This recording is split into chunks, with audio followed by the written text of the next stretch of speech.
You're listening to Phonic on 106.8 FM.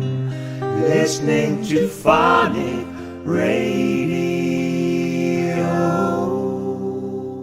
Hello, I've got Hailei and Diana in the studio with me, who I have to say are feeling really nervous, but then saying that, I feel nervous every time.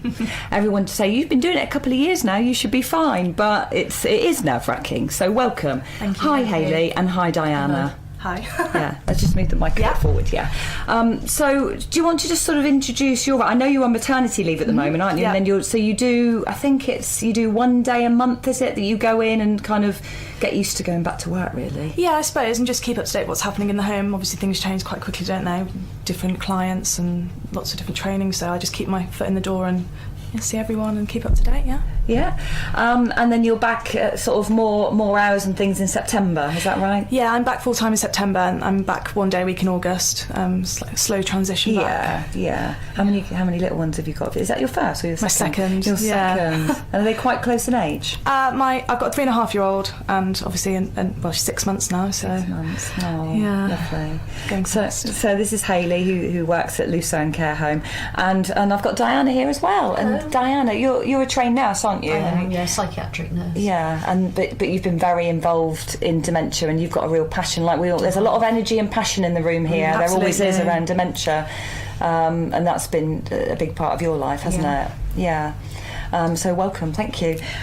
So what we're going to talk about is basically you've recently, as a care home, achieved outstanding. Yeah, we're one of only 3 homes in Exeter that have got outstanding status, and actually the first home in Barchester as an organisation to get outstanding, so we're really, really proud. Got a fantastic team. And that is really amazing, because there are 200 care homes? Around about, yeah, it's a huge 200. company, a really good company to work for, but the staff in the home are really what made it happen. They're fantastic, second to none. Yeah, and it's interesting, because even though it's a large organisation, it sounds to me, and I know because I visit Lucerne regularly, it sounds that each care home is individual, and I think that is really, really important. Yeah. And as you quite rightly said, the staff make it. Absolutely, it's more like it's a bit like a second family, really. Even with relatives and staff and the residents, it's a nice environment to go to. I couldn't imagine going to work and not wanting to be there, whereas when you do go, it's lovely. It's fab. And are you, Hailei, personally more involved in the actual dementia unit itself, or sort of how does it work? Tell me how it works. I'm based on the Memory Lane community, that's where I stay. I'll do other little bits for John and Joanne, who's the home manager and the deputy manager, but primarily on Shillingford, because dementia's it's what I love. So yeah, what you're passionate about. Yeah, absolutely. Yeah. And making a difference, and I think that's what we're all here trying to do, aren't we? Yeah. So with regard to the outstanding, which is a fantastic achievement, I bet you had a big party, didn't you? We did. We had a big celebration, and the CEO of the company came down and rewarded all the staff with gifts. And we had a huge party, lots of food. A relative came and planted a memorial tree, and it was a real whole day of celebrations. It was fab. Wow. All the staff came, and it was really, really good. Great. I must have missed out on that one. Yeah, I think you get in there next time. Yeah, I'll come next time. So one of we talked about the programme, with Dementia Care programme, which is part of the reason you've got the outstanding award, isn't it? And it's called 106006. Yeah. I thought it was 1066, the Battle of Hastings. Everyone does. I feel so embarrassed. And then you gave me the paperwork. I've got it here in front of me, thinking, oh, how embarrassing is that? I remember the Battle of Hastings, but it's not. It's 106006. Tell me about that, Hailei, because I know you're not working full time back in the care home, so you're not fully involved in it, but you have been involved in it, and you will be involved in it, and you know sort of the basics of the programme. So, don't you? Yeah, I mean, it was developed by Caroline Baker and her dementia care team within Barchester. It's exclusive to us, still very new. So Caroline Baker is a dementia sort of specialist within Barchester as a group. Yeah, so she's the head of dementia care. So she's the lady that pretty much sets us up, and she's got a huge team of staff. Our local specialist is Phil Harper, who's fantastic, and he has taken us through the scheme. We're on the first cohort, so like I said, it really is very fresh. Yes.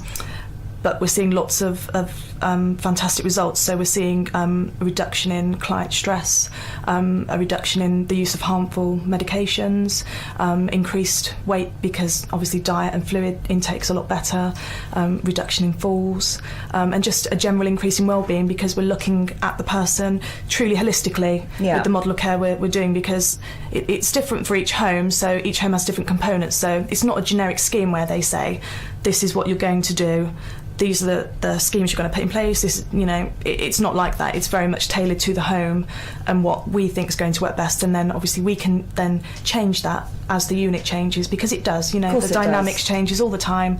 The type of clients we've got, so it's kind of, we just adapt to whatever's going on at the time.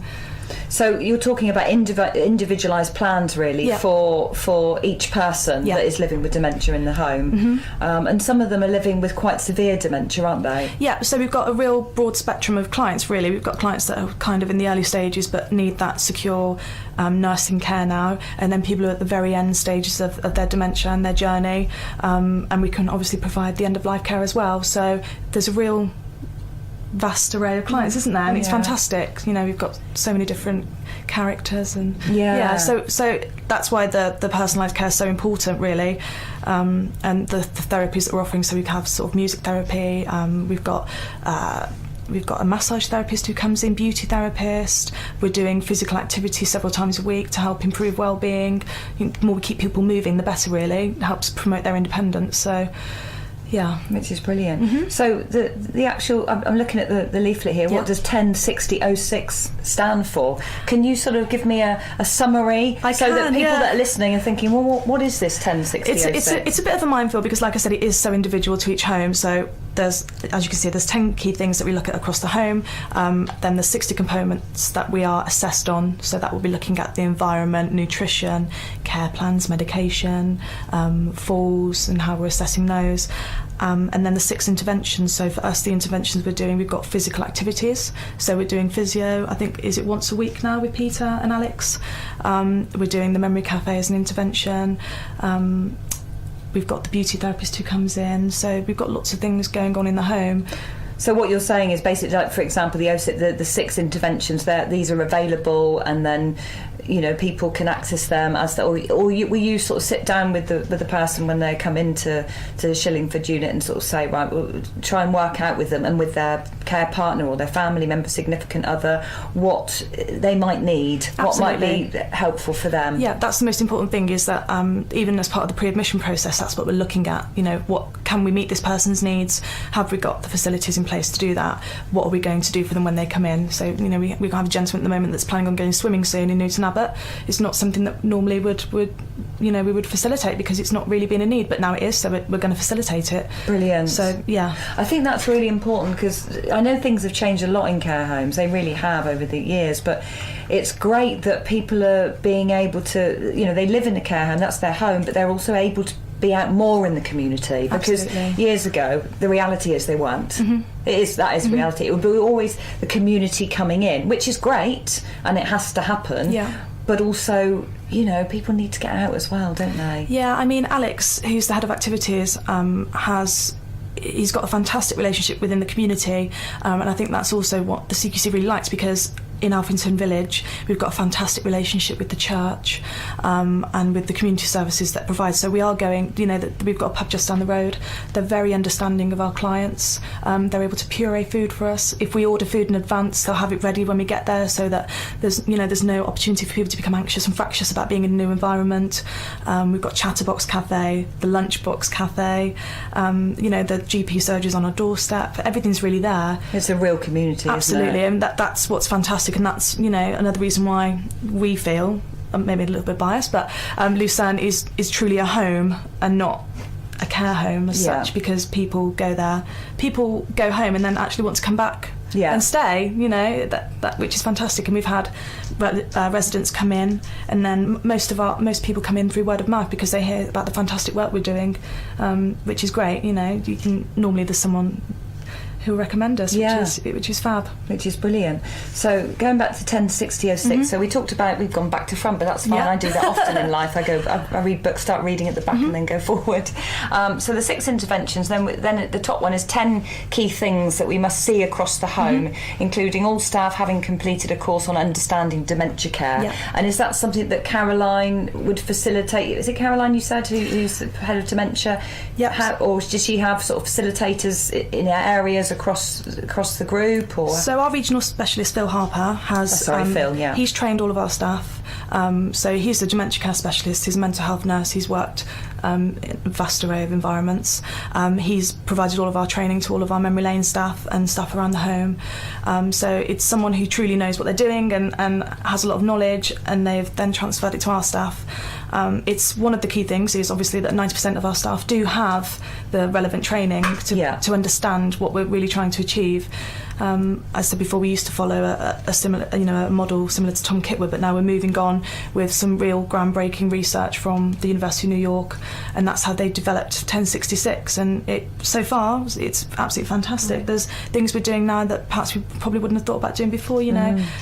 Supporting our residents. They've got shoe boxes that are filled with memories, and we encourage the relative and the resident to build a box that we can keep in their room and we can talk about, pictures. So kind of like a life story book, but in a different way, in a different form, and then maybe a bit more innovative. Well, we've got a life story book as well.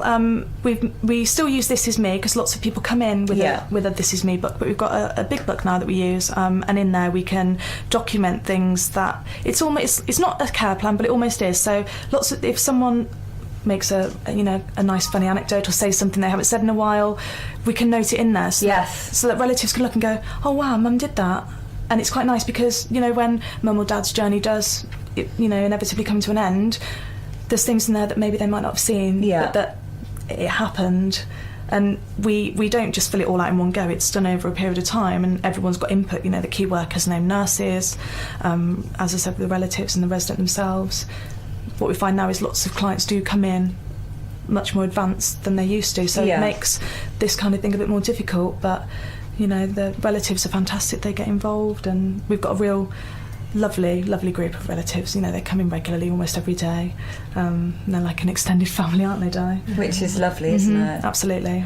And how does it work with you, Di, coming in, working at Lucerne? Do you sort of, because you're retired, aren't you? You're a retired nurse. I'm retired from the health service, I choose to work at Lucerne, which is lovely. Unit particularly because I went there first as an agency nurse, and I was really taken by the way the staff were so caring, and I wouldn't work anywhere else. That's so lovely. So you kind of take your pick when you can work, or do they ask you when you can work? I'm on the rota now for 3 short shifts a week. Oh, lovely. I absolutely love it. There's such a good team.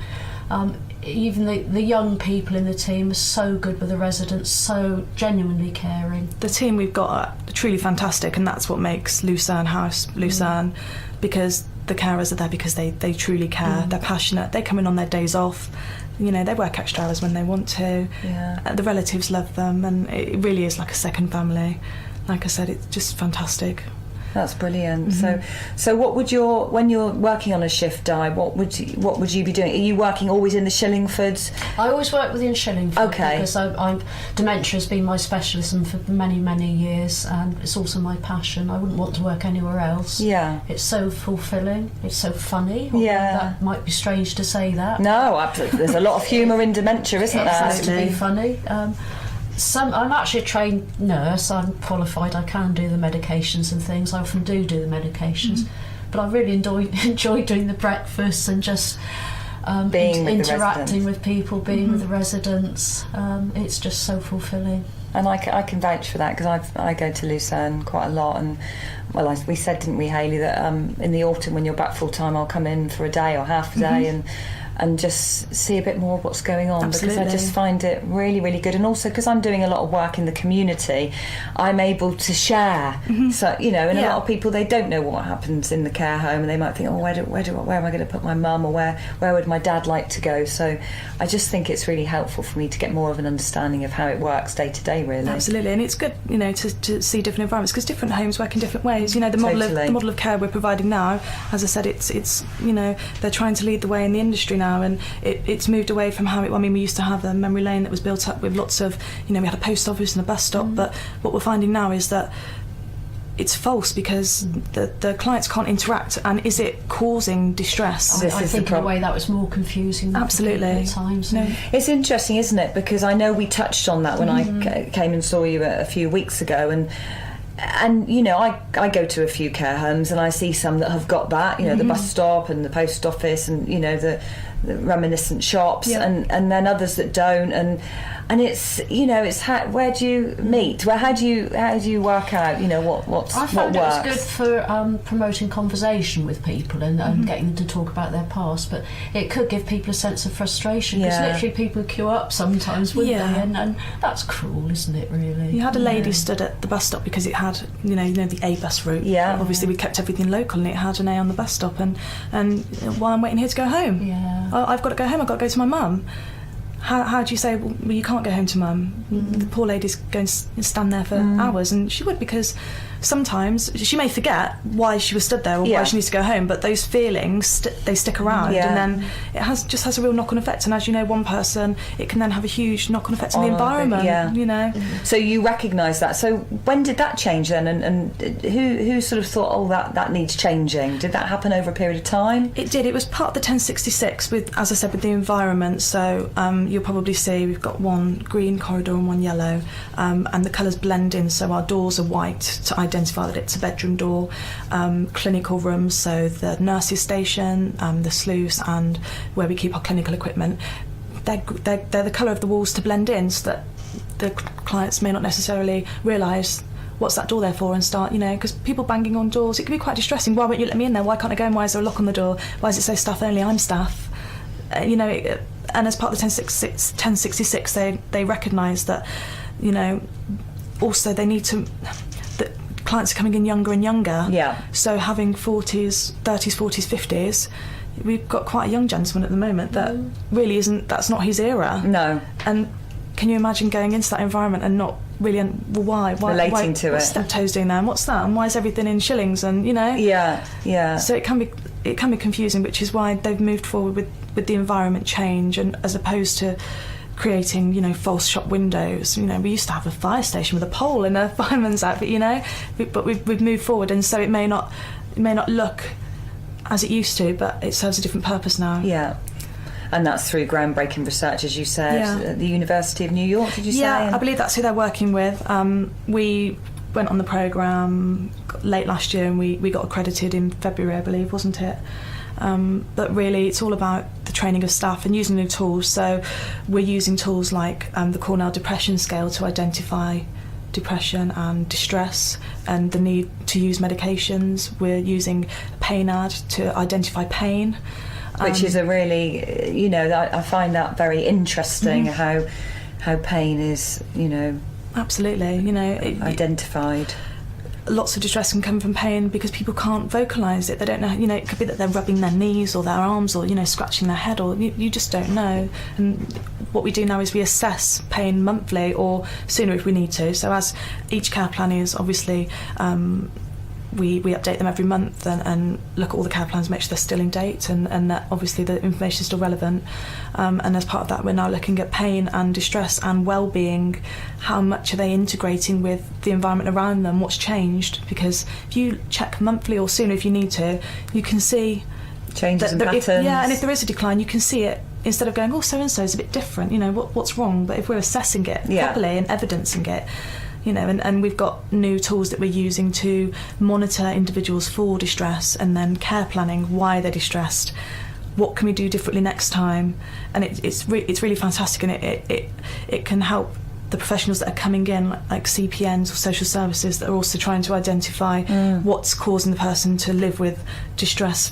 Some people do. Some people are almost always distressed, and it's really sad. But with these tools, we can help to identify it and at least help alleviate it a bit. Maybe not absolutely, perfectly, but a bit. I'm just thinking as you're talking about. It's just a thought in my head, really. You've got this great programme. I know it's individualised. How do you, as a care home, do you link in with other care homes? I'm just curious. It's just a question that, how does it work? Well, we do and we don't. I mean, obviously, we go to other homes for things like training and to get experience. There's new equipment, or we were invited to a home, I think it's in Newcastle, that have completed their 1066 to have a look at the environment before ours changed, because we were a bit apprehensive because Lucerne House in Shillingford was known for our beautiful memory lane. It was and we thought, wow, it's all going to go. How's that going to be? That's what people love. That's your this identity. Is us. Absolutely. And it has been a huge identity change for us, and we thought it might be a bit of a challenge, but actually we were halfway there. It was just finishing off, really. But that's what I mean. Like, it's such a fantastic team because we were halfway there. But other homes will come to us to look at our environment, and it's as a whole, we don't generally mix around. Our staff they belong where they are. Because each home's so different. I mean, we've got 3 units. We've got elderly, frail, young, physically disabled, and dementia. Other homes have just got dementia. Other homes just got nursing. So they all do. And there's so many homes in Exeter, aren't there? Absolutely. Yeah. It's brilliant talking to you so far. We're going to talk in a minute after we've had a song about your plans with a memory cafe that's going to take place. Well, it's already started, hasn't it? But it's early days in the actual care home itself on the 3rd Saturday of the month. So we'll talk about that in a minute. But first, you've got a dedicate. Well, not a dedication, but you want to put. There's a song that you'd like. What's your song? Well, it's "Somewhere Over the Rainbow," and it just we had it for our wedding, so I quite like it. His name's Israel, and I can't pronounce his surname. No, neither can I. We've all tried here, and we're not even going to try, actually. No. But he's great. I listened to it earlier, and we're going to now listen to it again. So it's "Somewhere Over the Rainbow."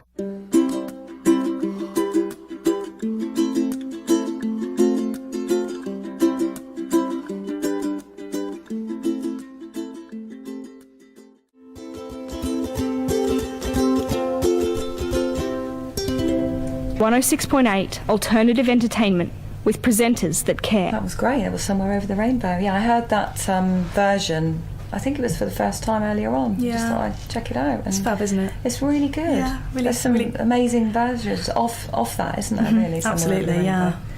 Di, can I come over to you? So I visited. I think when did I visit your new memory cafe? Was it? Yeah, you came to. Was it the first one? Was it the first or second one? You came to the second. Yeah. So tell me about. Well, before we talk about the memory cafe, I'm curious as to what inspired you to get involved with dementia. What's the link? People ask me that, so I'm asking you. It makes me think about it. We were just discussing this, weren't we? Actually, and when I was younger, I read some. As a child, I read some books, and I now realise they're Enid Blyton books about poor old Mr. Twiddle, who was always losing his hat and his glasses, and his wife got cross with him. It's only now, kind of looking back on it, I realise he probably had dementia, and I felt incredibly sorry for him, and I wanted to help him when I was young. And then when I was growing up in my teenage, it sounds a bit trite, but I used to help old people with shopping and things, and I just really liked helping people and getting involved in it, and it just sort of grew from there. Wow, that's amazing. Mr. Twiddle, I don't know Mr. Twiddle books. Well, Mr. Twiddle. Yeah, but it's interesting how, you look back, because it, and you realise when you look back on your life how things are interconnected. And that has obviously stayed with you. Yeah. So it gives you that empathy. Yeah. I mean, I trained as a psychiatric nurse because that's what I felt I wanted to do. I got on well with people and I was interested in people. And then I branched out and I specialised in the dementia side of it. And I've done that almost for about 35 years, I think. So you know so much. You must be a wealth of knowledge. Yeah, but it's more sort of practical and experiential stuff. Yeah, but still very, very valuable, and I'm sure you're a real asset to Lucerne. Absolutely. I hope so. Yeah, invaluable. I can tell. Which is so important. It goes back to staff again, doesn't it? And connections, and I think anything when you're really passionate about something, it is infectious. And it's the good mix of staff, isn't it? It's somebody like me who's got experience. It's people from all different angles, different skills that they bring. Yeah. It's the mix of things and personalities. Totally. Definitely. Yeah. So obviously you're working, a few shifts a week at Lucerne, but then you're also involved with the memory cafe, and I know in Exeter, and that there are several memory cafes that are out in the community that go normally are on a monthly basis at community centres or churches. But what you're doing, and it's part of your 106006 programme, isn't it, is having a monthly memory cafe in Lucerne. So I know it's early days, but tell me what you're thinking about how that might progress and Well, it was something I was involved in at the end of my career in the NHS as a CPN with older people, and I saw how quite a few memory cafes worked. I was asked to do it in Lucerne, and really it's so inspiring because we've been given a free rein, haven't we, really? Yeah. And we're just starting to try and develop it and see which way to go with it. Basically, we'd like to see it as a real community resource where anybody can come who's got problems with dementia, who's a carer, who's got an interest. We just want people to come along and sit. It's very, very informal. We want people to sit and chat with us. And from that, we can see exactly what the needs are and how we need to branch out and what specialist knowledge we might need to bring. Yeah. We're still very much trying to find our way. Yeah. And it's an hour and a half every third Saturday, isn't it? So 11 to 12:30. Yeah. I mean, we haven't got any sort of teaching programmes or question and answer or anything like that. It's just literally come along, let's talk about dementia, let's see what the needs are. Yeah, and I think that's absolutely it, because I know, like, as we said, it's early stages, but you'll probably find it, as time goes on, people will come in and say, I'd really like to learn more about or know a bit about lasting power of attorney, for example. And then you can think maybe you bring a lawyer along for 20 minutes, half an hour, then there's a point of contact. So it's all about branching out and bringing those contacts in, and that's really great. Whereas the you could say the conventional memory cafe, I mean, they are all different, but there is a model where it's for people with dementia and their care partners or significant others will go along and have tea and cake. They might do some reminiscent stuff, but they do vary. But yours is going to be maybe slightly different from that, but still very informal.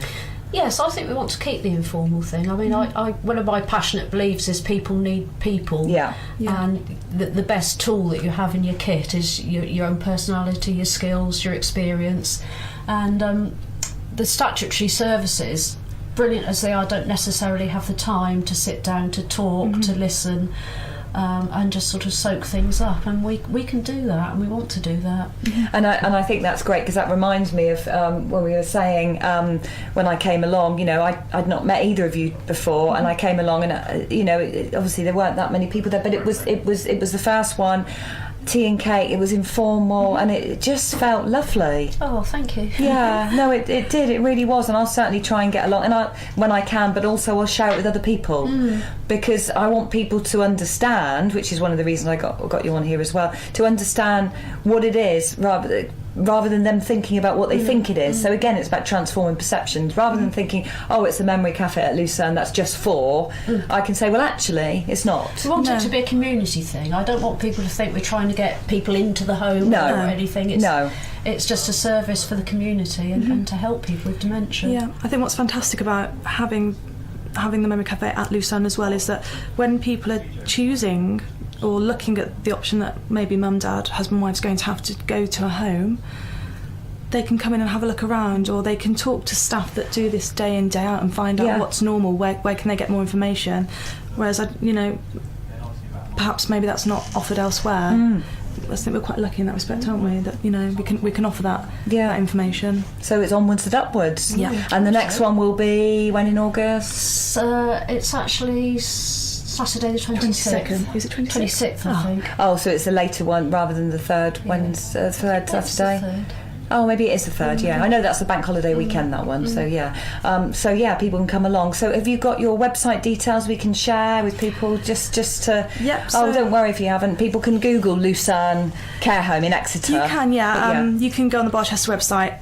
Also on there, there's lots and lots of information about the 1066 programme, about Lucerne and other homes that we've got, also about the, our dementia care specialists, lots of information about them, and about a little bit about the home. There's a huge section about all the staff, what everyone does, and what they've achieved. So have a little look. But I think it's barchesterhealthcare.co.uk, something along those lines. We'll find it on the internet. Everyone have a Google. Ladies, thank you so much. Hailei and Diana, thank you so much for coming in today, and I look forward to seeing you soon. But we're going to finish off with for this interview with one of your requests, Diana. That's Delilah by Tom Jones, because all our residents absolutely love it, and we do as well. Thank you, ladies. Thank you Delilah very by much. Tom Jones.